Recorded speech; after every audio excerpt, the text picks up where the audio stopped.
औरत का कसूर क्या है। मेरे पति रोज शराब पीकर आते और गंदी गंदी गालियां देते और मारते पीटते रहते थे, जिसकी वजह से हम बहुत परेशान थे। शराब पीना तो ठीक, पीने के बाद मारना, गालियां देना, ये कहाँ की समझदारी होती है। मैं चुप मार कर बैठ जाती, क्योंकि मेरी छोटी सी मासूम सी 5 साल की बेटी थी मेरे बगल में डरी सहमी सी बैठ जाती। वो हैरान परेशान और असमंजस में रहती।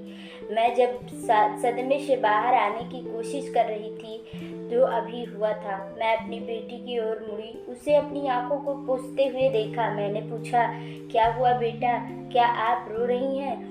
उसने जवाब दिया, नहीं मम्मी, मेरी आंख में कुछ चला गया है और मैं उसे निकालने की कोशिश कर रही हूँ।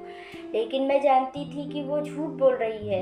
इतनी छोटी सी बच्ची के ऐसे देखकर मैं अंदर से दुखी हो जाती थी। कल्पना कीजिए कि वह 5 साल का बच्चा अपनी माँ को अधिक दुख से बचाने के लिए उससे झूठ बोलती है।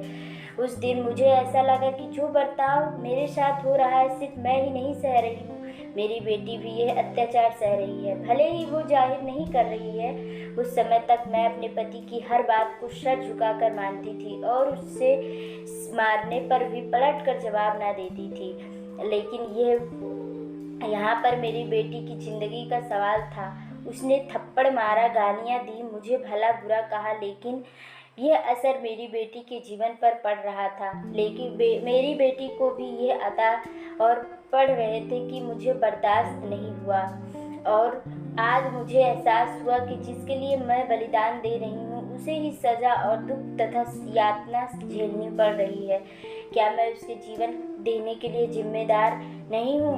यही वह दिन था जब मेरे अंदर कुछ बदलाव आया। नरम और अनुभवहीन होने की वजह से मैंने मजबूत और साहसी बनना चुना। इस घटना के 1 महीने बाद मैं अपनी बेटी के साथ अलग हो गई। अपनी बेटी को लेकर मैं शहर पहुंची। वहीं पर एक मकान में किराए पर कमरा लिए और उसी मकान मालिक के घर में झाड़ू पोछे, बर्तन धोती, खाना बनाती और अपनी बेटी को पढ़ाने के लिए स्कूल भेजती। जो खर्चा, जो पैसा मिलता, उसी से मैं अपनी बेटी का लालन पालन करती और मकान मालिक के किराए देती।